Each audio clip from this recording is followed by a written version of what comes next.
Salve fiotes, e aí, tudo beleza com vocês? Eu sou o Edu Parieri e é um grande prazer estar aqui com vocês para mais um vídeo do canal. Como vocês já sabem, o mangá de Jujutsu acabou recentemente e a maioria dos fãs ainda tá regurgitando o final horrível que essa obra teve. E eu até fiz um vídeo detalhado aqui no canal comentando sobre os vários problemas desse último arco da história. E vocês lembram que lá na última página do capítulo final veio uma mensagem de agradecimento aos fãs por terem acompanhado a obra por tanto tempo e blá blá blá.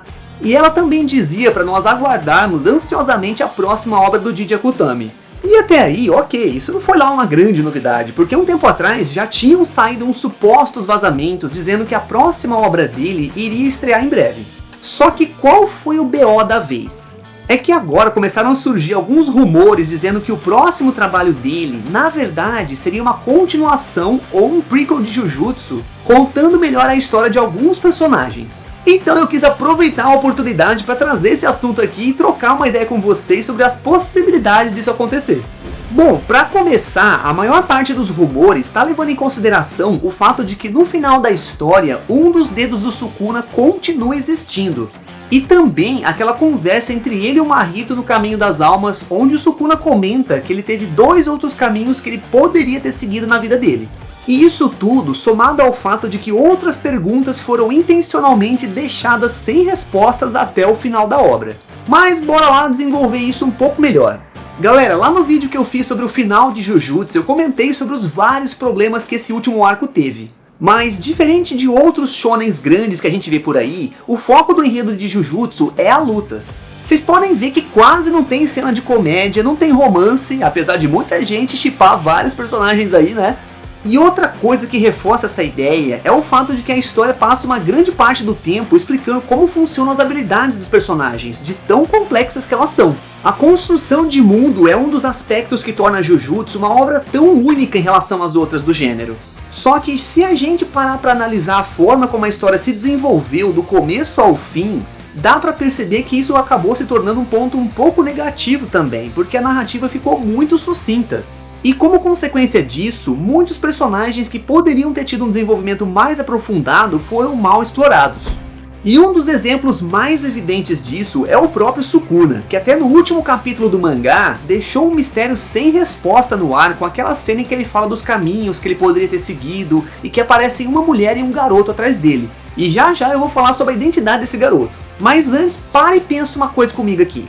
O que a gente sabe sobre o Sukuna? Tipo, sobre o passado dele e tal. Praticamente nada. Uma das poucas coisas que a gente sabe é que quando ele estava no útero da mãe dele, ele tinha um irmão gêmeo que ele acabou devorando para poder sobreviver. E a partir daí a gente não sabe nada. Se ele nasceu como humano, então como ele morreu? Como que ele se tornou uma maldição? Como que ele aprendeu tudo que ele sabe? E por fim, a pergunta que mesmo sem você perceber, deve ter ficado no seu subconsciente enquanto você acompanhava a história. Como que ele e o Uraume se conheceram e como que ele se tornou um servo do Sukuna? Então percebe que a obra entregou muito pouco sobre o vilão que teoricamente era para ter sido um dos personagens mais bem desenvolvidos de toda a trama.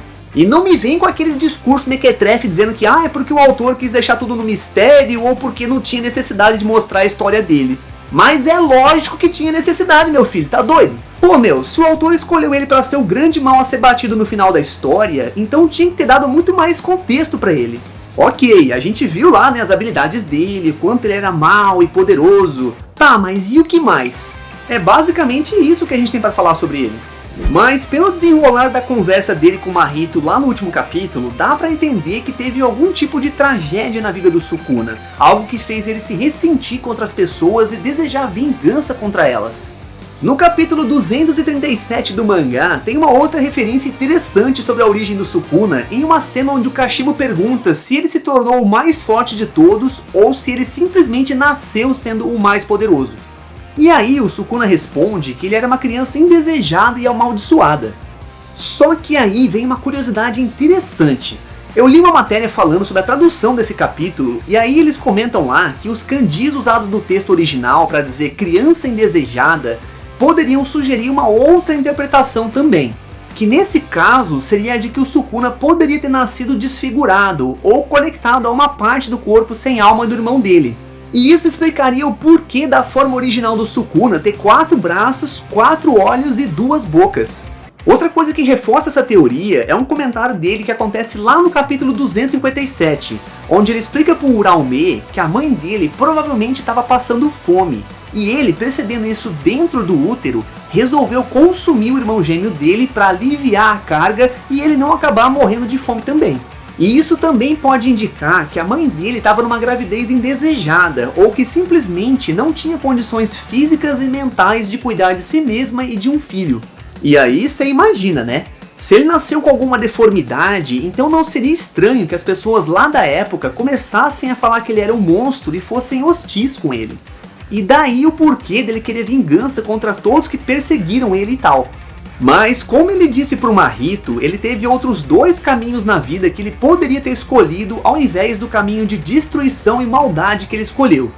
Bom, e é aí que a gente entra nas identidades dos personagens que aparecem atrás dele quando ele comenta isso. Segundo algumas teorias que estão circulando por aí, a mulher que aparece atrás dele seria a Yorozu, que era uma feiticeira Jujutsu que viveu na mesma época que o Sukuna e inclusive se apaixonou por ele à primeira vista e queria até casar com ele. E durante a luta dela contra o Sukuna, quando ela estava possuindo o corpo da irmã do Megumi, ela fala que ela queria ensinar para ele o que era o amor de verdade. Então, ele poderia ter escolhido um caminho onde ele teria um romance com ela.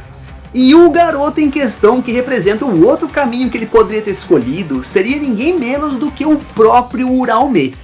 E pela expressão de tristeza no rosto do garoto, a ideia aqui é que o Sukuna poderia ter escolhido ser uma figura paterna para o Uraume e ter dado para ele todo o amor familiar que ele mesmo nunca recebeu. É claro que tudo isso são interpretações que a gente pode ter baseadas no pouco de informações que foram dadas sobre ele ao longo de toda a obra, né? Principalmente nesse último capítulo. Mas percebe como é estranho ter esse tanto de pontas soltas logo no final da história?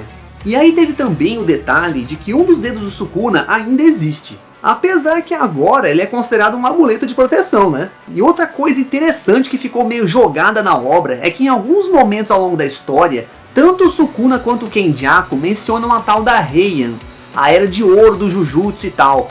E de novo é o mesmo problema. O que a gente sabe dessa época? O que foi mostrado dela? Nada! Então assim, galera, caso o autor queira continuar a desenvolver a história, os ganchos para isso estão aí. E realmente várias coisas ficaram no limbo aí sem resposta. Só que na moral, cara, isso me deixa com um certo medo. Porque será que uma continuação conseguiria ser tão interessante quanto a maioria da história principal foi? Bom, o Kenjaku aparentemente está vivo, então talvez dê pra fazer alguma coisa bem legal com ele ainda, não sei. Só que, putz mano, o próprio fato dele estar vivo é um negócio que pra mim já não faz sentido. Pra ter continuação, eu acho que precisaria de um motivo e um roteiro muito bons pra justificar isso. Porque se for pra fazer só pra farmar dinheiro, então é melhor nem fazer, porque pode acabar piorando ainda mais a bagaça toda. E eu não sei vocês, mas eu não vou querer ver um Jujutsu Kaisen Next Generations da vida não. E se for um prequel focado no Sukuna, beleza, é legal e pode complementar uma parte da história que ficou no vácuo. Só que ao mesmo tempo, isso não mudaria em nada o final que foi ruim, né? A não ser que aquilo não tenha sido o final definitivo. Porque, cara, pra mim é muito estranho que tenham ficado tantas pontas soltas e tanta coisa mal explorada no final. Será que o autor iria cometer erros tão grotescos assim? Bom, do jeito que a banda tá tocando hoje em dia, pode ser bem possível, né? Mas, seja como for, eu acho que a ideia de ter um arco mostrando a vida do Sukuna e até do Kenjaku, que é outro personagem que tem um passado muito interessante para ser explorado, é de fato muito boa. O único problema é o timing disso. Eu acho que isso teria muito mais valor se tivesse sido feito ao longo da história e não agora que já acabou tudo. É aquela coisa, cara, Jujutsu tem potencial para ter uma continuação decente? Eu não vou dizer que não, mas eu acho que o autor usou de forma errada muitas das cartas que ele tinha na mão. E agora, do jeito que as coisas ficaram, fica difícil você dar a volta por cima e estabelecer um hype para uma possível continuação. Me diz aí, qual seria a sua impressão se esses rumores se concretizassem e Jujutsu tivesse mesmo uma continuação? Será que daria pra fazer alguma coisa legal com personagens novos? Ou você acha que o autor iria inventar algum jeito muito forçado de trazer o Sukuna de volta? Comenta aí se você iria acompanhar essa parada e já aproveita e usa a sua energia amaldiçoada aí pra acertar o botão do like e me ajudar a expandir o domínio desse canal maravilhoso. E ó, foi muito massa passar esse tempo aqui contigo. Eu te agradeço de coração pela força e espero que você tenha uma semana sensacional. Um grande abraço e tamo junto, galera. Valeu!